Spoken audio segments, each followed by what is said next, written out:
So what's the difference between knowledge and wisdom?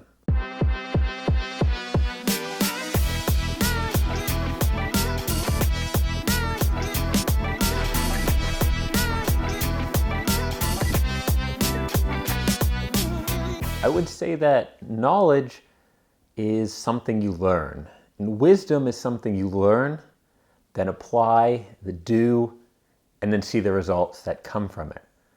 Knowledge is learning a lot about business and trying something out for a few months and then quitting.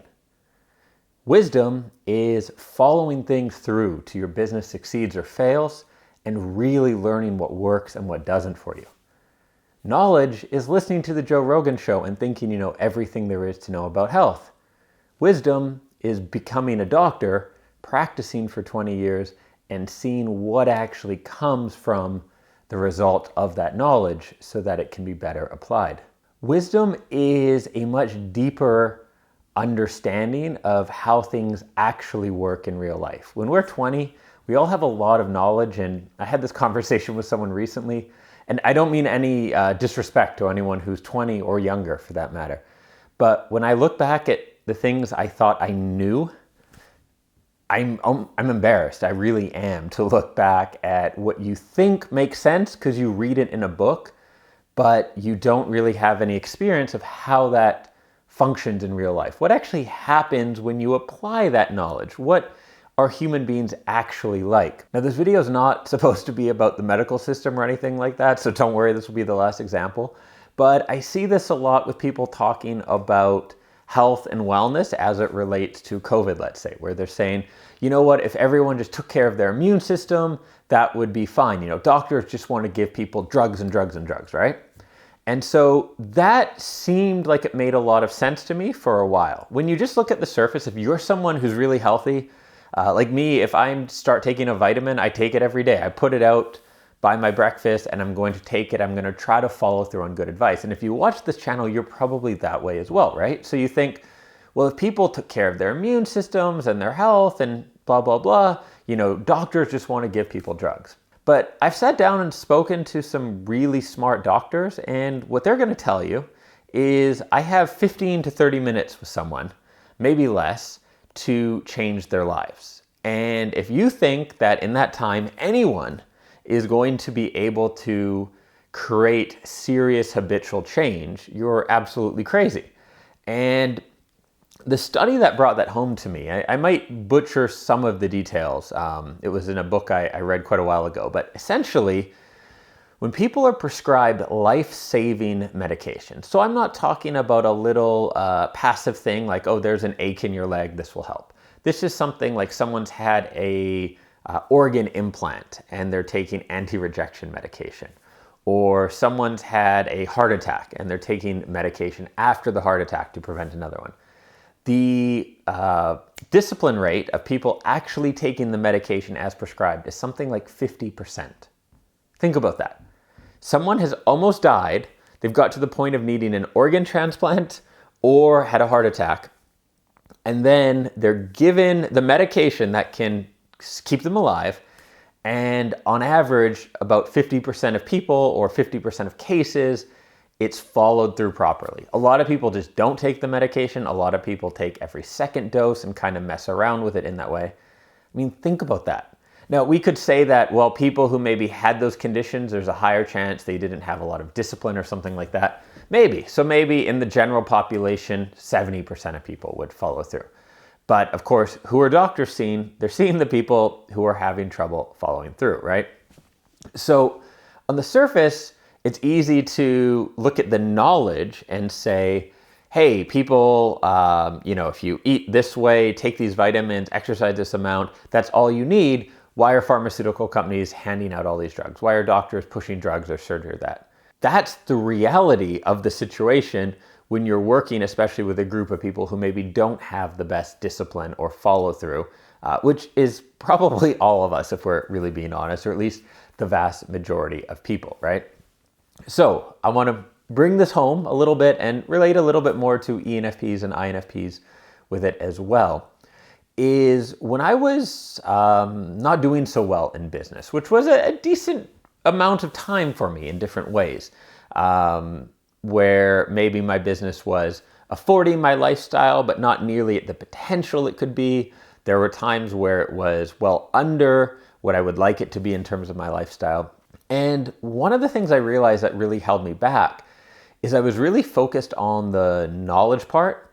And so if I had learned something, I thought, I knew that. I know this already. I know this already. So if someone was giving me advice, or if I was going to take a course or read or some way try to improve my business, I would always be looking for something new. I need new knowledge, right? And so I'd be looking for this knowledge and ignoring really the wisdom, ignoring the core things that I needed to be doing. And so I'd have this chip on my shoulder like, yeah, I already know this stuff. Well, maybe I knew that stuff, but it hadn't turned into wisdom as evidenced by my bank balance, right? If you truly know something in terms of it becoming wisdom for you, that means you've actually practiced it through to the point of getting results, right? So it's like, you could go back to the health example too. If someone's like, yeah, I know this stuff, diet and exercise. Okay, yeah, but if you can't walk up 2 flights of stairs, then I don't know if you know this stuff, right? And so this is something that really held me back. And I don't think I'm alone with this, where because I love learning and love new knowledge, I'd always be looking for advanced techniques or new things, or trying to figure out, what's really holding me back. Maybe I need to know this latest thing or that latest thing. And it usually was not that complicated. It really, for myself, it came down to being consistent, putting in the hours. Obviously, strategy plays a role, but strategy plays a role more at the higher levels. If you're at the lower end of whatever it is, a health challenge, a business challenge, a relationship where it's just in the dirt, it's just not going well at all, usually it's the fundamentals. Spend quality time together, eat some vegetables and walk places, put in a consistent 8 hours a day into your business. Like, these are the basics that are usually what is required to get from the bottom level to sort of somewhere in the middle. At that point, advanced strategies, going, whatever it is, right, is what could be really more important to you. But when you're in that early stage, or you're really, really struggling, you don't need more knowledge. You don't need more techniques or strategies. What you really need is someone to be frank with you and point out, hey, here are the basic things you need to be doing. Until you learn this, then none of this other stuff really matters. That's not always the advice you're going to get. You will often be told, no, wait, there's one more advanced thing you need to learn. If you just learn this thing, it'll all come together and make sense, right? But I think that's usually not true. There's the old story of Michael Jordan shooting free throws, right? Just going and repeating to get good at this one thing. Very boring, not exciting, but repetition leads to mastery and builds confidence in all areas of whatever it is you're doing. And I think why this is particularly important for us NFPs is I've heard a rumor that occasionally we don't follow through on things to the very end. We maybe start something and then quit it, or change direction, or, pivot, if you will. And one of the things that really robs us from is the wisdom. When I had a business failure, I ran that baby into the ground. I mean, I went to the very end. I was like, I'm not getting off this ship. Women and children are off, men are off. I'm still going to go down with this ship. And I am so grateful I did that, because that gave me a ton more wisdom I would not have gotten if I jumped ship 6 months earlier and just kind of went with it. It was by seeing things through to the end, by having that emotional impact, that I feel I gained more wisdom in that experience than probably anything else I have ever done. But if we're starting something, I've done this a lot too, don't feel like I finish everything or take everything to the end. When I've started something and then you kind of get into it and you're more in the knowledge phase, and then you quit before you get any serious results, good or bad, you rob yourself of developing that wisdom. So I know it's not the most exciting concept, but it's something worth thinking about, and thinking about the fundamentals with whatever it is in your life you're trying to change.